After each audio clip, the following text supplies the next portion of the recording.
आप सभी को मेरा नमस्कार। मैं अनिल कौशिक, गणित अध्यापक, राजकीय मॉडल संस्कृति वरिष्ठ माध्यमिक विद्यालय सांगी रोहतक में कार्यरत हूं। प्यारे विद्यार्थियों, आइए आज चर्चा करते हैं गणित विषय के आयतन उपविषय पर, जिसकी कक्षा क्रमांक है 10वीं और भाग संख्या है 3।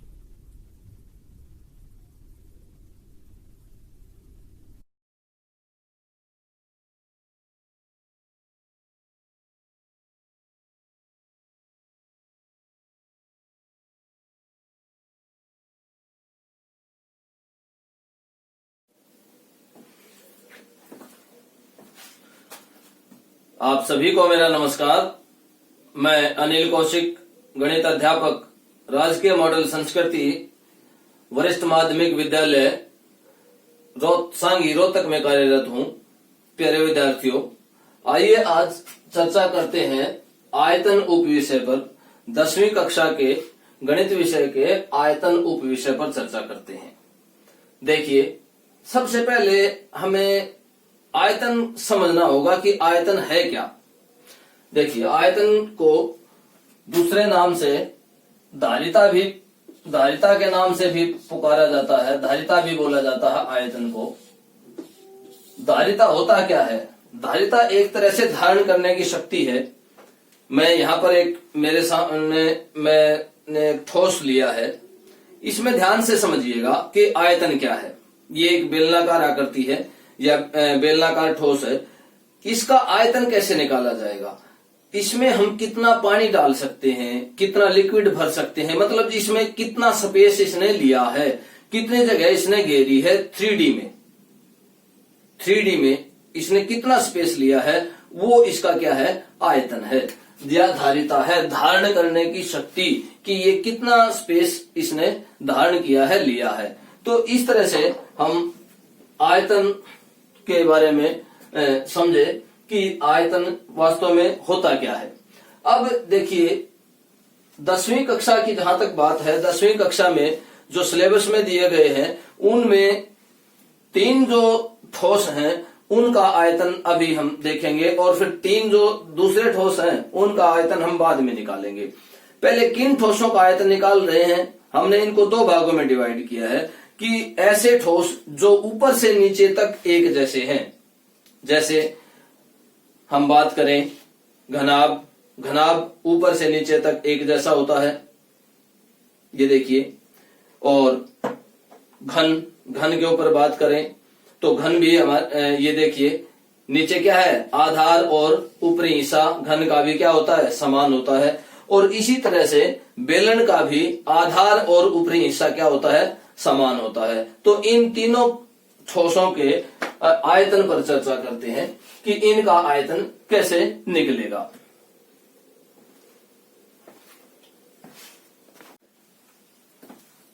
आइए अब घनाभ, घन और बेलन के आयतन को वस्तुओं की सहायता से या आकृतियों की सहायता से, आकारों की सहायता से कैसे समझेंगे, आइए इस पर चर्चा करते हैं। देखिए, सबसे पहले हम घनाभ के आयतन पर चर्चा करते हैं। देखिए, घनाभ की आकृति कैसी होती है? ये आपको जो स्क्रीन पर दिखाई दे रहा है, ये एक घनाभ है। ध्यान से देखिए।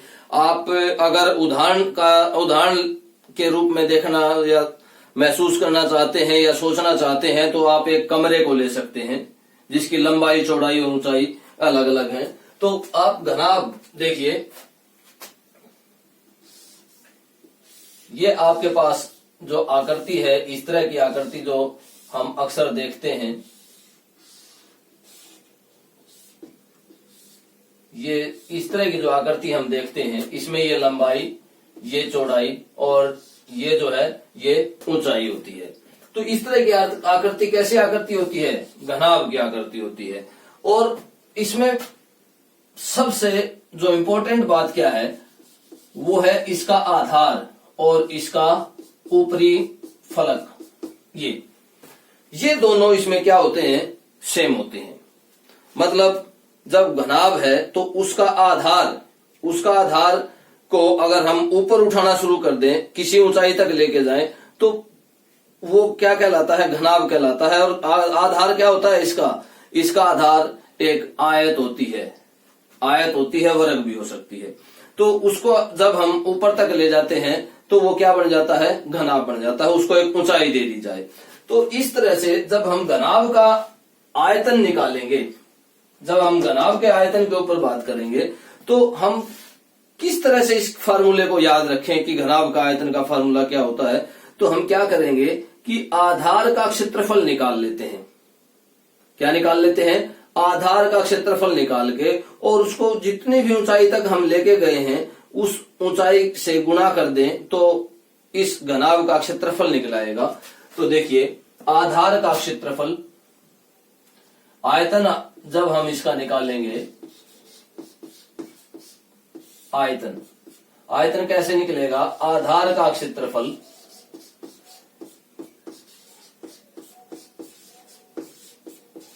गुणा ऊंचाई। ऊंचाई से अगर हम इसको गुणा कर देंगे आधार के क्षेत्रफल को, तो हमारे पास क्या आ जाएगा? आयतन आ जाएगा। इन तीनों आकृतियों का आयतन निकालने का जो फार्मूला है वो यही रहेगा। क्यों? उसका क्या कारण है? आइए, अब तो हमने क्या देख लिया? घनाभ को देख लिया। अब हम घन पर चर्चा करते हैं, इसके साथ साथ ही तीनों पर चर्चा करेंगे। ये आपके सामने घन है, ध्यान से देखिए। ये घन किस तरह से है?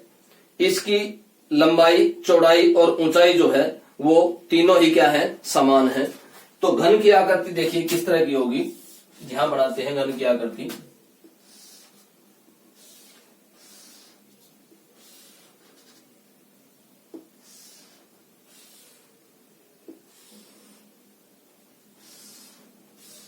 इस तरह से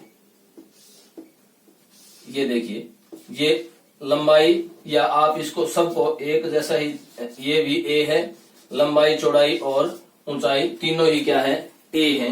ए रिप्रेजेंट कर रहा है इसकी भुजा को। यहाँ पर लंबाई एल लंबाई है, बी चौड़ाई है और हाइट एच ऊंचाई हाइट। और यहाँ पर क्या है? यहाँ पर ए जो है किसको रिप्रेजेंट कर रहा है? घन की भुजा को। अब इसमें देखिए, घन में ये आधार है और ये ऊपरी फलक है। अब बिल्कुल आपको सेम ऐसे का ऐसा ही दिखाई देगा कि जैसे आधार को ही हमने ऊपर तक उठा दिया और उसको एक हाइट दे दी। तो इसी तरह से ये जो है, ये हिस्सा आधार जो है ऊपर तक उठाया गया है। तो इसका आयतन भी क्या निकलेगा? आधार का क्षेत्रफल गुना ऊंचाई।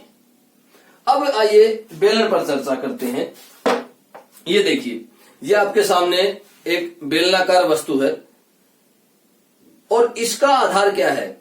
इसका आधार ध्यान से समझिए, इसका आधार भी क्या है? वृत्त है। और जैसे हमें क्या लग रहा है कि वृत्त को ही ऊपर तक उठा दिया गया है, या बहुत सारे वृत्तों को इकट्ठा एक दूसरे के ऊपर डालते ऊपर तक ले गए हैं, तो वो क्या बन जाता है? एक बेलन बन जाता है।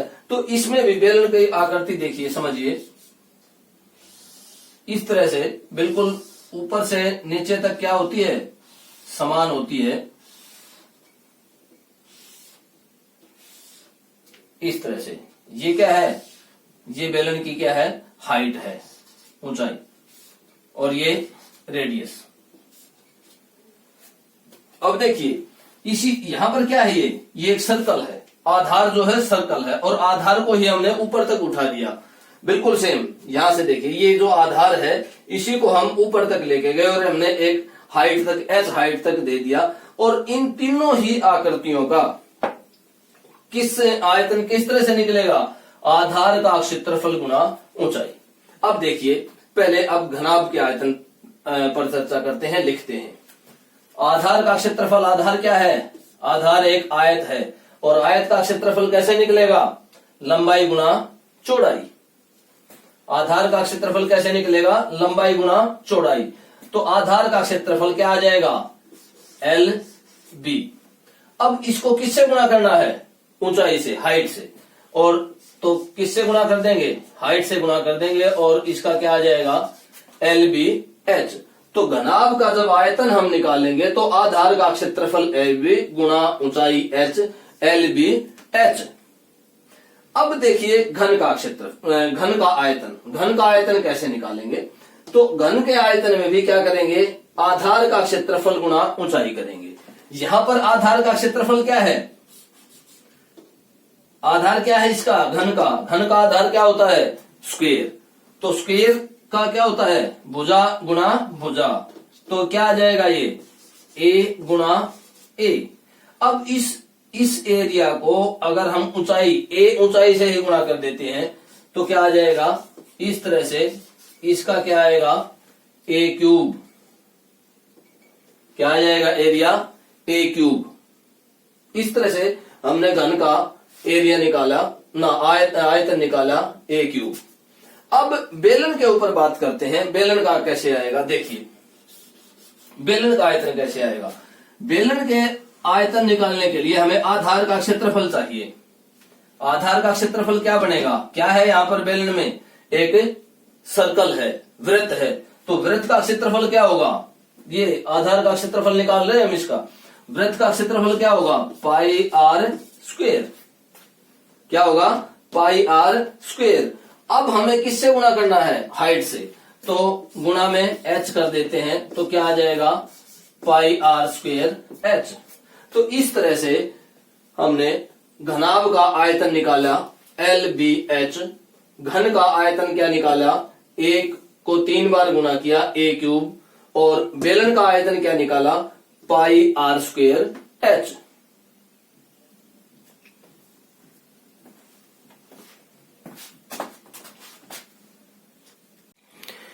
इस प्रकार हमने देखा कि जो आपको स्क्रीन पर दिखाई दे रहे हैं 3 ठोस जिनकी आकृतियां दिखाई दे रही हैं, इन तीनों प्रकार के ठोसों का आयतन किस तरह से निकलता है। घनाभ का आयतन लंबाई गुणा चौड़ाई गुणा ऊंचाई, जिसमें आधार का क्षेत्रफल क्या है, लंबाई गुणा चौड़ाई। इसी तरह से घन का आयतन लंबाई गुणा चौड़ाई गुणा ऊंचाई। तो यहाँ पर लंबाई चौड़ाई और ऊंचाई समान है, बराबर हैं, तो हमने इनको एक ही उससे डिनोट किया है, A से डिनोट किया है। और आयतन जो है वो किस तरह से आएगा, इसमें भी आधार का क्षेत्रफल क्या है, A स्क्वायर, क्योंकि वर्ग बनेगा, और गुणा में ऊंचाई भी यहाँ पर क्या है, A है। तो इस तरह से हमने देखा घनाभ और घन का आयतन। अब देखिए बेलन का आयतन। बेलन के आयतन में भी हमने वही प्रक्रिया दोहराई है कि आधार का क्षेत्रफल गुणा ऊंचाई। आधार का क्षेत्रफल क्या है, पाई आर स्क्वायर, क्योंकि आधार क्या है, यहाँ पर वृत्ताकार आधार है, और वृत्त का क्षेत्रफल जो है पाई आर स्क्वायर होता है, पाई रेडियस का स्क्वायर होता है, और गुणा में ऊंचाई h यहाँ पर। तो उपयुक्त ठोसों का आयतन आधार का क्षेत्रफल गुणा ऊंचाई से हम निकाल सकते हैं।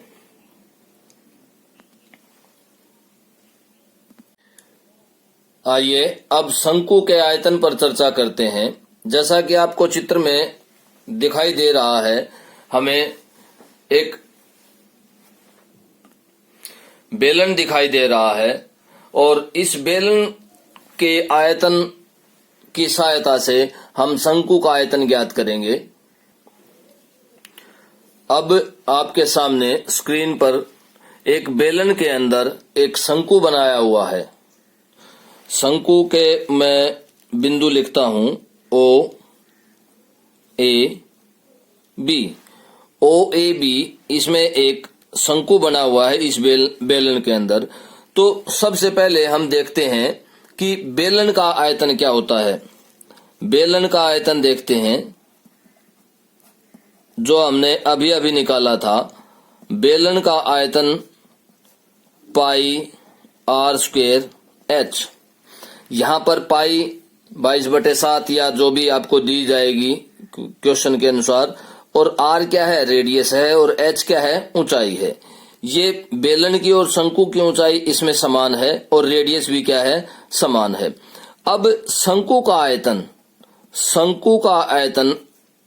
आप कैसे याद रखेंगे कि शंकु के आयतन का क्या फार्मूला होता है? तो शंकु के आयतन का जो फार्मूला होता है वो इसका 1/3 होता है, पाई आर स्क्वायर एच। ये 1/3 पाई आर स्क्वायर एच कैसे आया?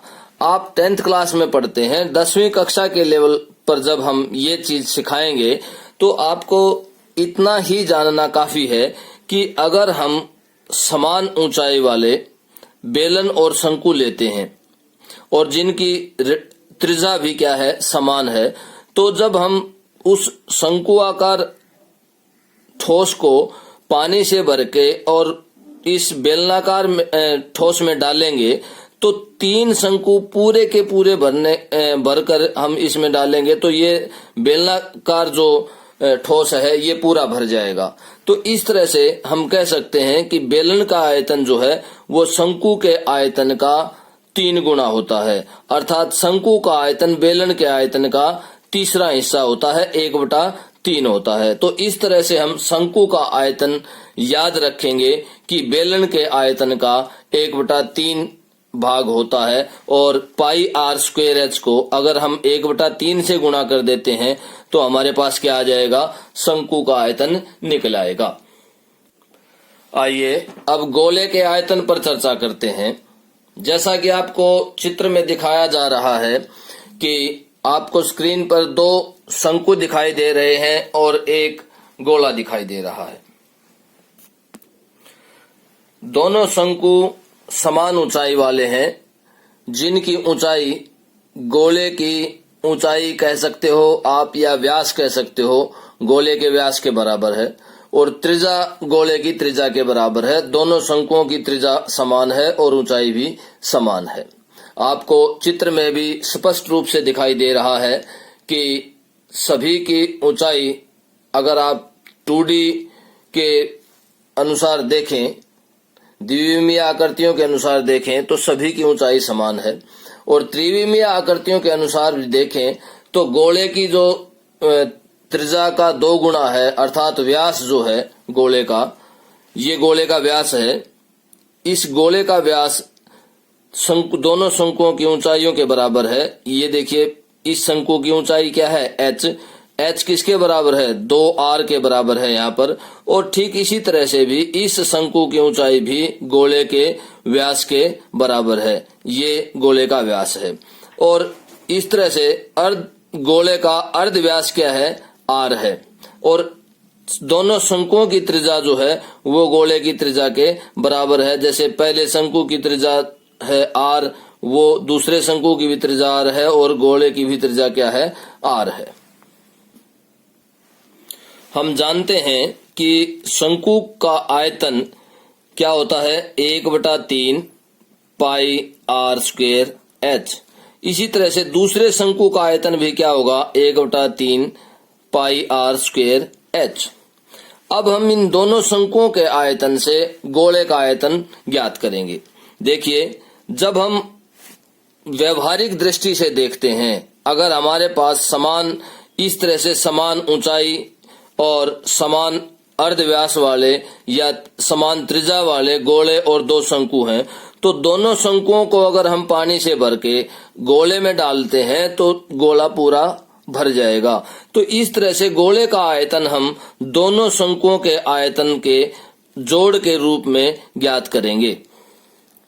दोनों शंकुओं के आयतन के योग के रूप में हम गोले का आयतन निकालेंगे। तो देखिए कैसे, यहाँ पर h की वैल्यू क्या है, h की वैल्यू यहाँ पर किसके बराबर है, 2r के बराबर है और रेडियस तीनों की क्या है, बराबर है।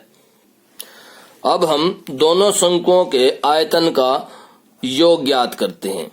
तो देखिए 1/3 दोनों में पाई आर स्क्वायर और h की वैल्यू क्या है, 2r है, तो यहाँ पर 2r रखते हैं। और इसी तरह से दूसरे शंकु के आयतन में भी h की जगह क्या रख देते हैं, 2r।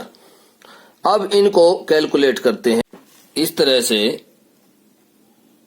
जब हम इसको कैलकुलेट करेंगे तो ये 2/3 पाई आर आर स्क्वायर को आर से गुणा करेंगे तो आर क्यूब हो जाएगा, प्लस इसी तरह से ये भी 2/3 पाई आर क्यूब हो जाएगा।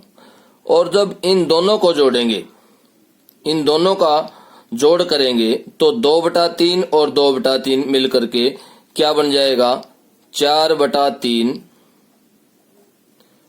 पाई सेम रहेगा ऐसे कि ऐसे ही, और आर क्यूब। तो इस तरह से गोले का आयतन दो शंकुओं के आयतन के मेल से बना 4/3 पाई आर क्यूब, जहां पर ऊंचाई जो है दोनों शंकुओं की ऊंचाई व्यास के बराबर थी, गोले के व्यास के बराबर, और इस तरह से त्रिज्या तीनों की क्या थी, समान थी। तो हमने देखा कि गोले के आयतन को हम कैसे याद रख सकते हैं आसानी से, कि दो शंकुओं के आयतन को हम अगर जोड़ देते हैं तो वो गोले के आयतन के बराबर आ जाता है। तो इस तरह से गोले का आयतन हमने क्या निकाला, 4/3 पाई आर क्यूब। आइए अब चर्चा करते हैं अर्धगोले के आयतन पर, कि गोले से अर्धगोले का आयतन कैसे निकाला जाएगा। देखिए, इस गोले की त्रिज्या भी आर है और इस अर्धगोले की त्रिज्या भी क्या है, आर है। हम अब गोले के आयतन से अर्धगोले के आयतन तक जाएंगे। जैसा कि हमने अभी अभी देखा कि गोले का आयतन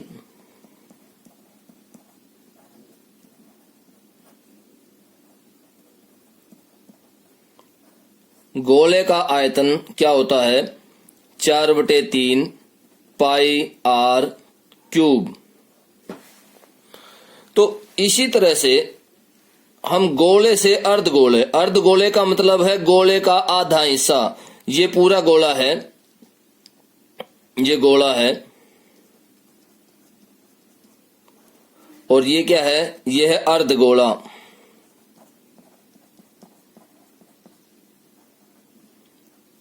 ये अर्धगोला जो है इस पूरे गोले का आधा हिस्सा है। आप स्पष्ट रूप से देख सकते हैं, जो ये व्यास आपको दिखाई दे रहा है गोले के अंदर, इससे नीचे का हिस्सा अर्धगोले के बराबर है।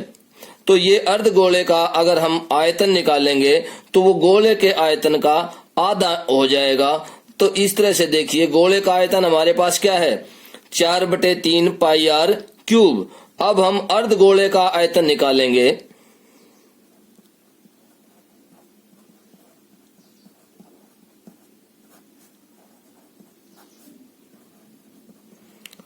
तो अर्धगोले का आयतन इस गोले के आयतन का आधा हो जाएगा। मतलब इसका अगर हम 1/2 कर दें गोले के आयतन का, तो हमारे पास क्या आ जाएगा, अर्धगोले का आयतन आ जाएगा। तो देखिए, इसको कैलकुलेट करने के लिए हम यहाँ पर 2 से डिवाइड कर देंगे, इसको कैंसिल कर देंगे। तो अर्धगोले का आयतन हमारे पास क्या आएगा, 2/3 पाई आर क्यूब। तो इस तरह से हमने देखा कि गोले से अर्धगोले का आयतन हम कैसे रिलेट कर सकते हैं या कैसे निकाल सकते हैं। प्यारे विद्यार्थियों, आइए अब सभी ठोसों के आयतन को हम एक दूसरे से रिलेट करके, एक दूसरे से संबंध स्थापित करके कैसे याद रख सकते हैं, कैसे समझ रख सकते हैं। और ये सभी ठोस 10वीं कक्षा में जो दिए गए हैं, उन्हीं ठोसों का हम आयतन कैसे संबंधित करके, एक दूसरे से रिलेट करके याद रख सकते हैं। तो देखिए, अभी एक बार सभी को रिवाइज करते हैं। जैसा कि आपको स्क्रीन पर दिखाई दे रहा है, सबसे पहले हम घनाभ के आयतन को देखते हैं। घनाभ का आयतन आधार गुणा ऊंचाई, जिसमें आधार का क्षेत्रफल क्या है, आधार का क्षेत्रफल गुणा ऊंचाई। आधार क्या है हमारे पास, एक आयत है, लंबाई गुणा चौड़ाई। इसी तरह से अब घन के क्षेत्रफल पर दृष्टि, घन का क्षेत्रफल जो आधार का क्षेत्रफल है उस पर दृष्टि डालते हैं कि आधार का क्षेत्रफल क्या है, वर्ग है आधार, और आधार वर्ग है तो उसका क्षेत्रफल क्या हो जाएगा, a की 2 या a का वर्ग। इस तरह से जब हम घन का आयतन निकालेंगे तो आधार का क्षेत्रफल गुणा ऊंचाई, आधार का क्षेत्रफल क्या है हमारे पास, a का वर्ग गुणा a। तो इस तरह से हम घन का आयतन निकालेंगे a क्यूब, और घनाभ का LBH। और अब आइए बेलन पर थोड़ी सी चर्चा करते हैं, बेलन के आयतन पर चर्चा करते हैं थोड़ी सी। इसी तरह से कि आधार क्या है बेलन का, वृत्त है, वृत्ताकार आधार का क्षेत्रफल क्या हो जाएगा, पाई आर स्क्वायर, और गुणा ऊंचाई h, तो ये क्या आ जाएगा, पाई आर स्क्वायर h। तो इस तरह से हमने इन तीनों ठोसों का आयतन एक ही फार्मूले से, एक ही तरीके से निकाला कि आधार का क्षेत्रफल निकाल करके हम अगर ऊंचाई से उसको गुणा कर देते हैं तो घनाभ, घन और बेलन का आयतन निकल आता है। अब देखिए इससे आगे हमने क्या किया था कि बेलन के आयतन को, बेलन का आयतन निकलने के बाद बेलन के आयतन को शंकु के आयतन से रिलेट किया था, संबंध स्थापित किया था कि ताकि हम आसानी से शंकु का आयतन याद रख सकें। तो देखिए शंकु का आयतन हमने निकाला था कि बेलन के आयतन का तीसरा भाग, जो शंकु का आयतन होता है वो बेलन के आयतन का तीसरा भाग होता है। तो इस तरह से हमने बेलन के आयतन को 3 से भाग कर दिया था या 1/3 से गुणा कर दिया था, तो हमारे पास क्या आ गया था, शंकु का आयतन आया था 1/3 पाई आर स्क्वायर h। उसके बाद हमने गोले का आयतन निकाला। गोले का आयतन भी हमने किससे संबंधित किया था, शंकु के आयतन से। जैसा कि हमने यहां पर देखा कि शंकु का आयतन क्या आया था हमारे पास, 1/3 पाई आर स्क्वायर h। यहां हमने शंकु के आयतन को गोले के आयतन में परिवर्तित किया। अब शंकु कितने शंकु के बराबर, शंकुओं के आयतन के बराबर आता है गोले का आयतन, मैंने आपको वीडियो में बताया था पीछे कि दो शंकुओं के आयतन जो है वो एक गोले के आयतन के बराबर आ जाता है। और उसका कारण मैंने आपको बताया था कि जब हम दो शंकुओं को समान ऊंचाई वाले दोनों शंकु, और ऊंचाई किसके बराबर होगी, गोले के व्यास के बराबर, ये गोले का व्यास है, इन दोनों शंकुओं की ऊंचाई जो है वो बराबर है, और वो किसके बराबर है, गोले के व्यास के बराबर है। और इस तरह से जब हम शंकुओं को लेते हैं तो दोनों शंकुओं का आयतन गोले के आयतन के बराबर होता है। क्यों होता है उसका भी मैंने कारण बताया था कि जब हम दोनों शंकुओं को पानी से भर के और इस गोले में डालते हैं तो ये गोला पूर्ण रूप से भर जाता है, मतलब दोनों का आयतन इस गोले के आयतन के बराबर होता है। और वो हमने वीडियो के पीछे वाले भाग में सिद्ध भी किया है कि दोनों का आयतन जो है अगर जोड़ दिया जाए, और ऊंचाई यहाँ पर क्या होती है, h किसके बराबर आती है, 2r के बराबर आती है। तो यहां से हम निकालते हैं कि दोनों शंकुओं का आयतन जब हम जोड़ते हैं तो हमारे पास गोले का आयतन आ जाता है 4/3 पाई आर क्यूब। अब इस गोले के आयतन को हमने अर्धगोले के आयतन में परिवर्तित किया था। अब अर्धगोले का आयतन कैसे निकाला, ध्यान से समझिए कि अर्धगोले का आयतन ये पूरा गोला है और इस गोले को हमने अर्धगोले में परिवर्तित किया था। जैसे इसके मतलब 2 भाग बना दिए थे, एक ऊपर वाला भाग, एक नीचे वाला भाग। नीचे वाला भाग हमने शो किया था अर्धगोले के रूप में, जिस तरह से आपको स्क्रीन पर दिखाई दे रहा है, ये अर्धगोला है। अब ये अर्धगोलाकार गोला है तो इसका आयतन गोले के आयतन का आधा होगा। कैसे, देखिए कैसे, गोले का आयतन जो हमारे पास निकला था यहां से 4/3 पाई आर क्यूब। अब अर्धगोले का आयतन, तो इसको क्या कर देंगे हम, इसको 2 से भाग कर दें या 1/2 से गुणा कर देंगे तो हमारे पास अर्धगोले का आयतन निकलेगा। अर्धगोले का आयतन क्या आएगा, 1/2 गुणा 4/3 पाई आर क्यूब। अब यहां से 2 से कैंसिल हो गया, ऊपर 4 तो 2 आ गया, तो 2/3 पाई आर क्यूब हमारे पास क्या आया था, अर्धगोले का आयतन। तो इस प्रकार हमने देखा कि जो हमें 10वीं कक्षा में चर्चा करने के लिए या याद करने के लिए, आयतन को समझने के लिए ठोस दिए गए हैं 10वीं कक्षा में, उनको हमने किस तरह से एक दूसरे से रिलेट किया, एक दूसरे से संबंधित बनाया कि हम उनके आयतन को बहुत ही अच्छी तरह से और साधारण रूप में उनको याद रख सकें, उनको समझ सकें, और क्वेश्चन जब हम हल करते हैं तो उनको आसानी से हम सोल्व कर पाए, हल कर पाए।